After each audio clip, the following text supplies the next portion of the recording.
So keep that in mind, as excited as we are, because when you look at the bioactivity of this compound, I know it's small print, so I'll narrate it. CBD appears to have a truly robust mechanism of action. Let's start right here as an anxiolytic, or something that can help calm and relax. I would say most of us these days might say we could sleep better or longer, and we might feel a little bit better with a little bit less anxiety and stress in our lives. That's low-hanging fruit in the face of kava kava, theanine, lemon balm, rescue remedy, and all the other things that we take, valerian, passion flower, all the things we've tried to sort of soothe. And CBD has direct affinity for that serotonin receptor site. It has potential as an antipsychotic, anti-epileptic, neuroprotective, vasorelaxant, anti-proliferative, anti-diabetic, its own analgesic, and anti-inflammatory, something that we hear of all the time, with unique downregulation of some of the inflammatory markers, the cytokines, like TNF-alpha. This is nuanced. I don't want us just saying, oh, it's anti-inflammatory. That's an oversimplification. It can help modulate the immune inflammatory response. And again, we're still learning the mechanisms of action. So how do we say that in layman's terms? This is the shortest paragraph that says it all. Science has linked the ECS. What is that again? You make cannabis compounds all day long, and you have receptor sites, and you have enzymes that create and degrade them. Then you have all this stuff in the health food store that has some affinity for that system. We call that whole thing the endocannabinoid ohm, right? It's a big ohm, like the gut microbiome. And this is the cutting edge, the bleeding edge of science right now. The ECS with processes from anxiety to immunity, so it can affect your mood and your immune system. And look at this. The research bonanza is revealing more and more about the master control system and its shining star CBD. You make compounds to get you in balance. You have the system, this master regulatory system. CBD balances the endocannabinoid system, which in turn balances you. So if you're not sleeping properly all night long, you do not feel totally balanced and comfortable in your skin, you're kind of an emotional roller coaster, you're having all kinds of digestive issues, you're using all of that stuff like I have for 30 years, and you've been on every fad you possibly can, you might be missing some endocannabinoid love. Does that make sense? Because this compound is not in anything else. In nature, think about God, the universe, whatever you believe, how fascinating that is. You only find CBD in the cannabis plant. Isn't that interesting? You don't find it anywhere else. And that stuff was under prohibition for 70 years. It's pretty fascinating. Now, to that point, if there's anyone still holding a little reservation, I'm still not so sure about the conspiracy side of this thing. And I'm a recovered conspiracist. Fully, I go to meetings. Hi, my name is Stuart. I'm getting better, I really am. I saw this, I have to tell you, I had a horrible relapse. And I'm still in it right now, so I might need a little support. Okay, I was told, and I don't smoke pot. I haven't used THC for 20 years. That's not my thing. That's not what I'm into. I'm into staying like this, right? I want to be alive at every single moment. So I remember seeing this document. Let's go over this together. Here, 2003, we were told there's no benefit to marijuana. Remember you heard that? In 2003, they weren't budging, right? Maybe California. They were out there, but they're kind of out there. Now I live out there, right? Cannabinoids as antioxidants and neuroprotectants. Inventors, I'm not going to go through all three of them, but how about Julius Axelrod? Anyone recognize his name? Well, he won the Nobel Prize. I know you knew that, for his discovery in neurotransmission. So that's a lightweight. I'm kidding. He's a serious heavyweight. And look at who it's assigned to. The United States of America as represented by the Department of Health and Human Services. That's the smoking gun. Here's their patent on cannabinoids. Let's actually read it together. The cannabinoids are found to have limiting neurological damage following ischemic insults. Do you remember seeing Sanjay Gupta's eyes on that video? After you hit the animal in the head? Yeah, after. Following, not before, after. You can give cannabinoids after, limiting neurological damage following an ischemic insult, such as stroke or trauma, or, look at the next sentence, in the treatment of neurodegenerative diseases, such as Alzheimer's, Parkinson's, and HIV dementia. Can you imagine how much trouble a dietary supplement company would get into if their ad campaign said, "This product is good in the treatment of neurodegenerative diseases such as Alzheimer's, Parkinson's, and HIV dementia"? You couldn't say that. We're not allowed to say that. This is our government saying this about cannabinoids. It gets better. It says, non-psychoactive cannabinoids such as cannabidiol or CBD are particularly advantageous to use because they're not psychotoxic. They do not get you high. You will get certain unique benefits from that cannabinoid. I'm not denying that. I'll never deny that. I'm saying that there are a ton of tremendous healing benefits that you can get in the low-octane stuff that actually might make it even better. Think about it like kombucha. That's a good analogy. If kombucha has more alcohol than 0.5%, what do we call it? An alcoholic beverage, booze, right? If it has 0.5% alcohol and a child wants to buy it, we say, what's a fermented food? It's probably good for the friendly gut bag, could be good for you, and we let you take that then as a health beverage. Let's think about it in this way. But let's never forget, this is not a new idea. They've used this stuff for over 5,000 years. I've seen lectures that are just on that. And I don't think that's the future, so I don't want to go backwards too much. But some say it was the first cultivated crop ever.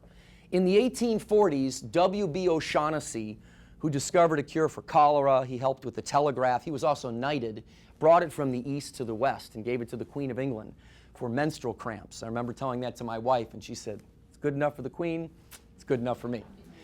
You could have gone into pharmacies and seen these bottles. That's Eli Lilly.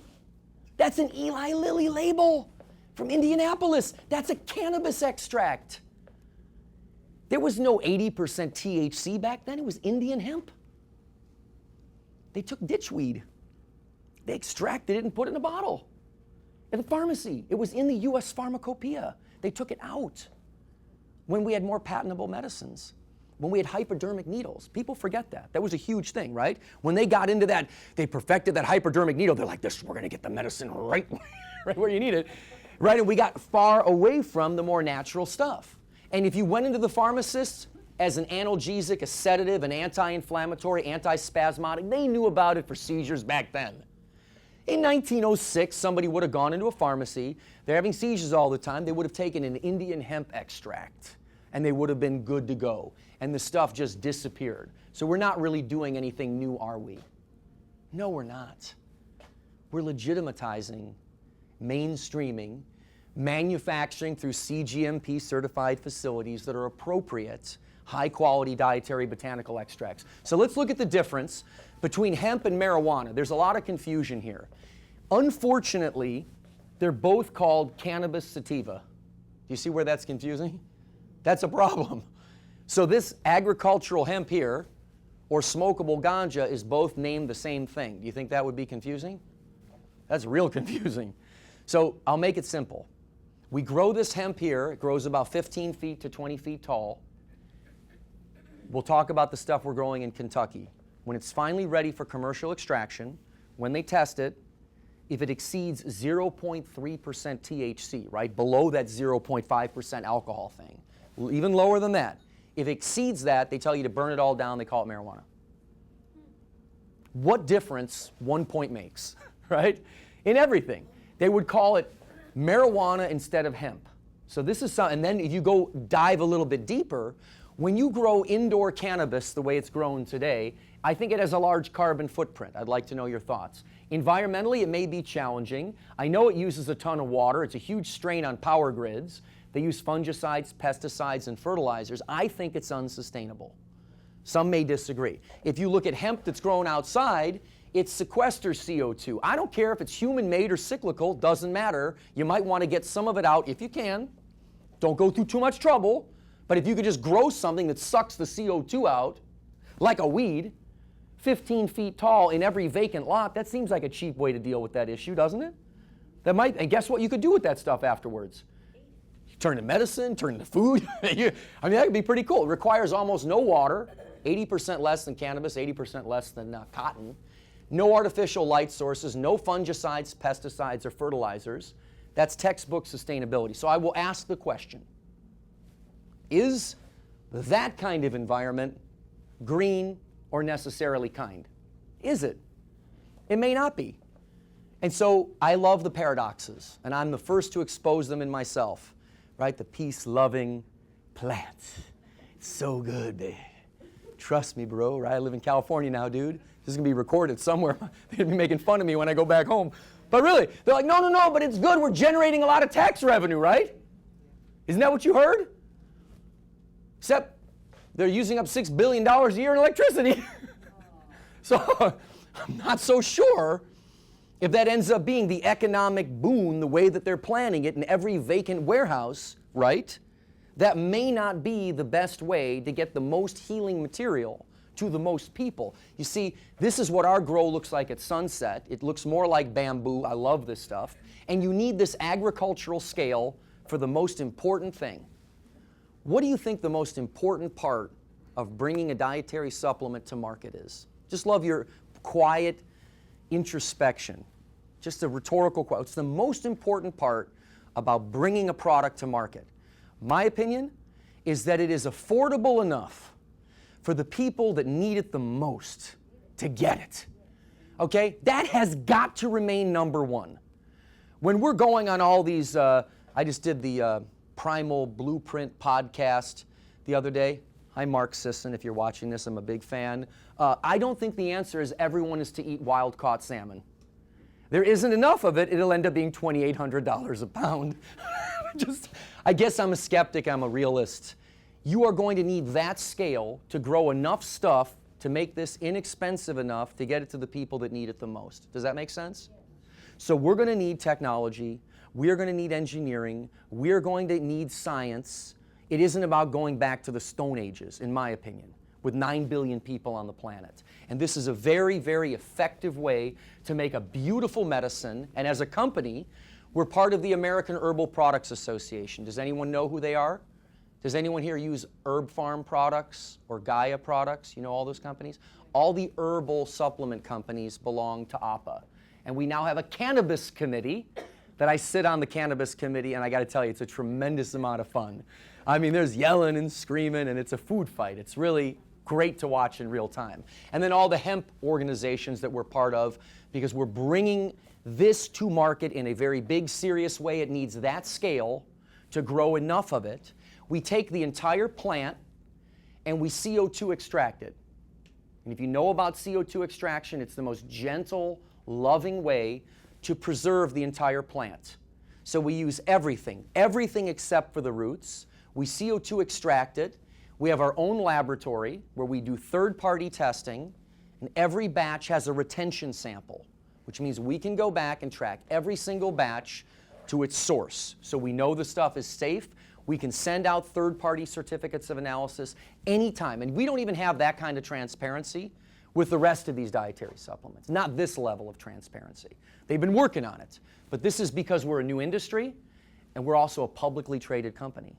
So we need that level of exposure and transparency because we believe that we will be one of the people that will pioneer this whole category, and we want to be on a good term basis with the government. Then we packaged it in a way that there's no bongs and gongs and cheech and chongs, which is also important when we are trying to mainstream this ingredient to soccer dads. I'm a soccer dad. I don't know if there's any other soccer dads in here. Like soccer moms just gets thrown around all the time. I'm bringing in soccer dads, right? To get comfortable with this ingredient. So it's got to look professional, and it has to have an accurate label claim as well. So again, we take the whole plant and then we put it into this raw material. So this is the building block, this little tub right here. This is the raw material. Now you can use it like this. The store currently is carrying the tinctures, which taste great and are easy to use. This is the super concentrated pure material, which also is of interest. but this is a much more user-friendly delivery system, which we'll talk about. So look at this. Other ingredients, N-O-N-E. How many label readers do we have in here? When you read other ingredients, N-O-N-E. How does that sound? Because now we're in the, I'm glad that's being recorded because I want them to hear that back at corporate. None. So then what's in there? Let's dissect what nature, the universe, God, put in this hemp plant. Let's look at this. Let's look at a breakdown. So we know how important fatty acids are, and I won't belabor too much of this, but as the former global educator for Nordic Naturals, I spent about 9 years reading everything I could get my hands on about fatty acids. So I'll point out some things that make this unique. You're familiar with gamma-linoleic acid, GLA, from evening primrose and borage oil. For many years that was promoted, right, for female hormonal issues. That was grossly oversimplified. It's sort of an anti-inflammatory omega-6 that has its own metabolic fate. It's rare in nature. There's gamma-linoleic acid in here. And then stearidonic acid. Does anyone know SDA? Have you ever heard of this one? So it's one step closer to EPA, but in the plant. So this can increase omega-3 levels without additional burden on the environment. This is again, people are looking for these things. So this is naturally, and these long-chain saturates, 30, 28, 26, 24, no double bonds. They're like plant butter. Because if you look at the texture of this stuff, it's like kind of like thick coconut fat. Because it's got a big chunk of these fatty acids, right? Short chain, mid chain, long chain. Got it? It also contains these cannabinoids. Now these are the major cannabinoids, but there are many, many others that there's just trace amounts. There's 104. We're not removing anything. We're growing it to have very low levels of THC. Does that make sense? Nothing is removed. It is the entire plant in a little bottle. One of that goes into this, other ingredients, none to this. Then it has terpenes. Have you looked into terpenes before? They're in all of our fruits and vegetables. They give things notes and flavors and tastes, and they're fascinating because all these different colors and different terpenes are now connected to different health benefits. And they all work synergistically together. We're still unraveling that, but you're getting some potential anti-inflammatory mechanisms with that, some sort of vasodilating when need be, or even vasoconstricting when need be, and they're in nature. So you get all these terpenes. What about plant sterols? Does anyone take plant sterols in this room at all? Cytosterol, camphosterol, stigmasterol. These are plant sterols that will protect cholesterol from being atherogenic. And there are structure-function claims around the plant. This is all in this. So when you eat that with other ingredients, none, you get all of this. And all 8 naturally occurring isomers of vitamin E. No more soy vitamin E. All 8 natural isomers of vitamin E and chlorophyll. Doesn't that sound like a cool product? I mean, how elegant it is. It sucks the CO2 out of the atmosphere. It doesn't need any pesticides. It uses 80% less water. You put it in a tub and you get all of this. I mean, I don't know, that's about as good as it gets. So once you get comfortable, you can start using it in larger quantities. Like this little applicator here. This is a 10-gram applicator, and it contains 1,500 milligrams of CBD. Everyone should start with the tinctures. You start with these sprays. You start low and you build up until you find your perfect dose. Most people in this room are going to be okay at 15 to 20 milligrams maximum of CBD. 15 to 20 maximum. Most people are going to feel what you're seeking. You would use more concentrated material like this if we're going to be talking about health challenges that we may not be talking about when we're being videotaped. Is that fair enough? Okay. So you can't do this in a greenhouse, and you have to have one good Beatles reference. Come on! We better. Strawberry fields forever. Let's acknowledge that. So what about the safety data? Any of the other nerds in the audience saying, okay, fine, but do we have the LD50? Do we know? I mean, have we looked at it? I mean, what are any side effects with this stuff? This journal is called Current Drug Safety. That's probably a good title. Safety and side effects of cannabidiol, a cannabis sativa constituent. Again, it's confusing, right? Cannabis sativa refers to both agricultural hemp and medical marijuana, so that can be confusing. Let's see what they say. CBD does not induce changes in food intake. Good, it doesn't give you the munchies. It doesn't cause catalepsy, right? Or affect parameters like heart rate, blood pressure, or body temperature, which is great because high levels of THC can do that. They can cause hypothermia. They can hasten psychosis in the fragile. It's not absolutely for everybody. CBD may actually be for nearly everybody. CBD may be a conditionally essential dietary supplement. Who would it not be for? If you sleep all night long, your heart rate variability, parasympathetic nervous system, you are cool. You have regular bowel movements, you let everything go, you are in the matrix. You win the Powerball, and you don't have to worry. Okay, that person may not need any additional endocannabinoid help, right? Because they are in perfect balance. Now, what about data that we can really get behind that endorses hemp-based CBD? Because again, that's disruptive. Does anyone in our training today know the American Academy of Anti-Aging Medicine? Anyone heard of this group? Okay, this is a big deal. Anti-aging therapeutics, it took a year for us to get this thing done. Here's the title first. Nutritional and medical applications for CBD, hemp health benefits without THC. That's the title of the chapter. This is the biggest group. For those of you that don't know this group, this is the anti-aging MD group in the world, for the most part. There's some people that are kind of out there, but there is everywhere. This particular group is mainly medical doctors looking at what we are into and prevention. So check this out. Here's the author. Board-certified neurosurgeon. Remember I said we need to be very respectable with how we communicate this information. Senior Vice President of A4M, Heidel Scholar in Neurosciences, University of Pittsburgh School of Medicine, team neurosurgeon for the what? Pittsburgh Steelers. You can find Dr. Maroon, he's shorter than I am, little guy, on the sidelines with the Pittsburgh Steelers. Just watch the games. You'll see him running around there all the time. He's their neurosurgeon. You think this is a big deal with this movie out, Concussion, right now, and the idea of something that can protect the brain after you hit them in the head? The timing on this is unbelievable. So you can get a copy of this. We can actually have this here at the store. We'll make sure that there are copies of this for everyone to read, and look at what he says. The current state of CBD research is still in its early phases. We know that. Large randomized studies will be needed before mainstream acceptance occurs. Okay, we're all on the same page. Early adopters like you, however, are reporting human health benefits that will demand further investigation and confirmation over time. Repeat, repeat, repeat. Sample size, sample size, sample size. This is how we develop the scientific process. Look at this. We believe at this time that hemp-based CBD, it doesn't say marijuana-based, does it? So again, when people are making an argument about the way they think it should be, this is fairly persuasive, is a novel supplement that with further study could indeed have a profound effect on human health. And if you look at the searches for CBD right now, just since June of 2015, look at this.